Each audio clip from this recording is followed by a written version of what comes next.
हर साल 1 नवंबर को छत्तीसगढ़ अपना स्थापना दिवस मनाता है और इस मौके पर वो अपने कुछ सबसे खास नागरिकों को सम्मानित करता है। पर पता है, ये सिर्फ अवार्ड्स नहीं है। ये सम्मान ना असल में छत्तीसगढ़ की कहानी बताते हैं कि ये राज्य किन चीजों को अहमियत देता है और इसका फ्यूचर किस तरफ जा रहा है। तो चलिए आज इन्हीं सम्मानों की दुनिया में थोड़ा गहरा उतरते हैं। हाँ, तो इन्हें कहते हैं राज्योत्सव पुरस्कार या राज्य अलंकरण। और ये छत्तीसगढ़ के सबसे बड़े सिविल अवार्ड्स हैं। ये सिर्फ ट्रॉफी नहीं है, बल्कि ये उन हीरोज़ की कहानियों का सेलिब्रेशन है जो शायद लाइमलाइट में नहीं रहते, पर चुपचाप पूरी लगन से इस राज्य की नींव को और मजबूत बना रहे हैं। और जानते हैं, इसका स्केल भी कोई छोटा मोटा नहीं है। इस साल कला से लेकर खेतीबाड़ी तक 34, जी हाँ 34 अलग अलग फील्ड्स में ये अवार्ड्स दिए गए। अब ये नंबर ही अपने आप में काफ़ी कुछ कहता है कि छत्तीसगढ़ कितने अलग अलग तरह के टैलेंट और कंट्रीब्यूशन को पहचान रहा है। तो अब इन 34 अवार्ड्स की पूरी कहानी को समझने के लिए हम इसे 3 हिस्सों में देखेंगे। सबसे पहले हम ये देखेंगे कि राज्य अपने आर्ट और कल्चर को कैसे सेलिब्रेट करता है। उसके बाद उन लोगों पर नजर डालेंगे जो सोसाइटी में एक बड़ा बदलाव ला रहे हैं। और आखिर में हम मिलेंगे आज के जमाने के चैंपियन से। तो चलिए शुरू करते हैं। तो सबसे पहले बात करते हैं आर्ट और कल्चर की। देखिए, छत्तीसगढ़ की जो आत्मा है ना, वो उसकी रिच कल्चरल हेरिटेज में बसती है, और ये बात इन अवार्ड्स में बिल्कुल साफ साफ दिखती है। यहाँ सबसे दिलचस्प बात है इन अवार्ड्स की डाइवर्सिटी। जरा देखिए, एक तरफ कंटेम्प्रेरी आर्ट के लिए हबीब तनवीर सम्मान मिला है डॉक्टर कुंज बिहारी शर्मा को, तो वहीं दूसरी तरफ लिटरेचर के लिए पंडित सुंदरलाल शर्मा सम्मान है और क्लासिकल म्यूजिक के लिए चक्रधर सम्मान भी है। मतलब इससे ये पता चलता है कि आर्ट के हर फॉर्म को इंपॉर्टेंस दी जा रही है। इससे ना एक बात तो बिल्कुल साफ हो जाती है कि छत्तीसगढ़ अपनी जड़ों को भूला नहीं है। स्टेट जो है वो क्लासिकल आर्ट्स के साथ साथ अपने जो लोकल फोक आर्ट्स हैं उन्हें भी उतनी ही इज्जत दे रहा है। ये ट्रेडिशन और मॉडर्निटी का एक बहुत ही खूबसूरत बैलेंस है ना? और ये बैलेंस देखिए और भी गहरा हो जाता है। एक तरफ जहां लोक कला के लिए दाऊ मंदराजी सम्मान है और छत्तीसगढ़ी संगीत के लिए लक्ष्मण मस्तूरिया सम्मान, वहीं दूसरी तरफ मॉडर्न सिनेमा के इतने बड़े डायरेक्टर अनुराग बसु, उन्हें भी किशोर साहू राष्ट्रीय अलंकरण से सम्मानित किया गया है। कमाल है। अच्छा, तो आर्ट और कल्चर की बात हो गई। अब आते हैं उन लोगों पर जो छत्तीसगढ़ की सोसाइटी की फाउंडेशन को मजबूत करते हैं। ये अवार्ड्स उन हीरोज के लिए हैं जो कम्युनिटीज को ऊपर उठाने के लिए बिना थके काम करते हैं। ये सम्मान दिखाते हैं कि छत्तीसगढ़ के लिए कौन सी वैल्यूज मैटर करती हैं।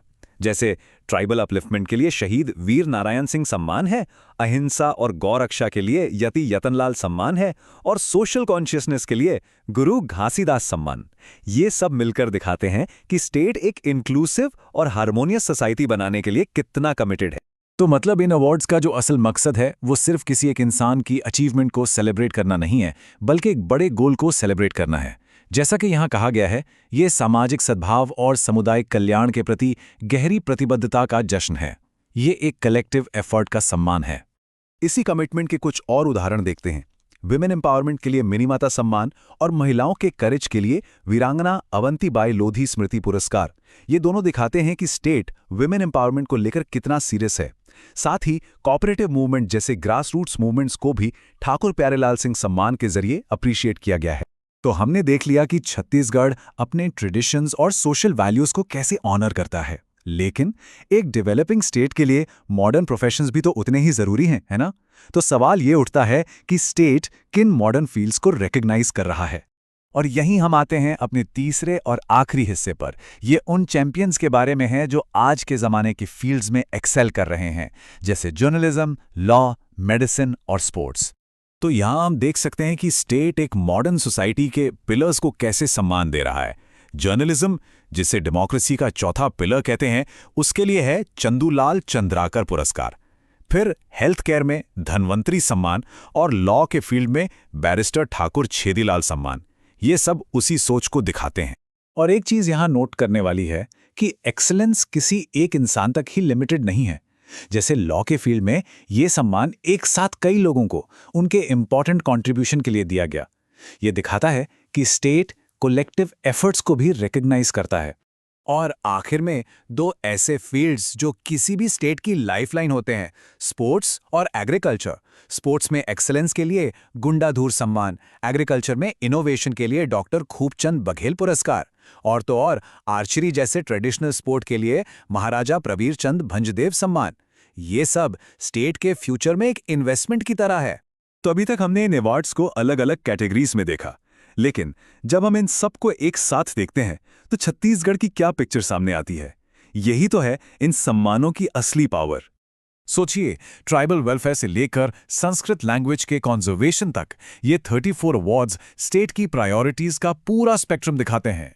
ये सिर्फ नामों की एक लिस्ट नहीं है, ये एक आईना है जिसमें छत्तीसगढ़ की आत्मा दिखती है। और जब हम इन अवार्ड्स को कैटेगरीज में डिवाइड करके देखते हैं तो एक बहुत ही बैलेंस्ड पिक्चर सामने आती है। आर्ट, सोसाइटी और मॉडर्न प्रोफेशंस, तीनों ही फील्ड्स को लगभग बराबर इंपॉर्टेंस दी गई है। और ये कोई कोइंसिडेंस नहीं लगता, बल्कि स्टेट के डेवलपमेंट के लिए एक वेल थॉट आउट स्ट्रैटेजी का सिग्नल लगता है। तो आखिर में हम यही कह सकते हैं कि ये सिर्फ एक ऑनर रोल नहीं है, ये छत्तीसगढ़ की आइडेंटिटी और उसकी प्रायोरिटीज का एक एनुअल स्टेटमेंट है। हर साल इन अवार्ड्स के जरिए स्टेट ये बताता है कि वो कहाँ से आया है, आज कहाँ खड़ा है और कल कहाँ जाना चाहता है। और ये हमें एक बड़े सवाल पर लाकर छोड़ देता है कि जब कोई भी सोसाइटी अपने हीरोज को चुनती है और उन्हें ऑनर करती है, तो वो असल में खुद अपने बारे में दुनिया को कौन सी कहानी सुना रही होती है। ये सवाल सिर्फ छत्तीसगढ़ के लिए नहीं, बल्कि हम सब के लिए सोचने वाला है।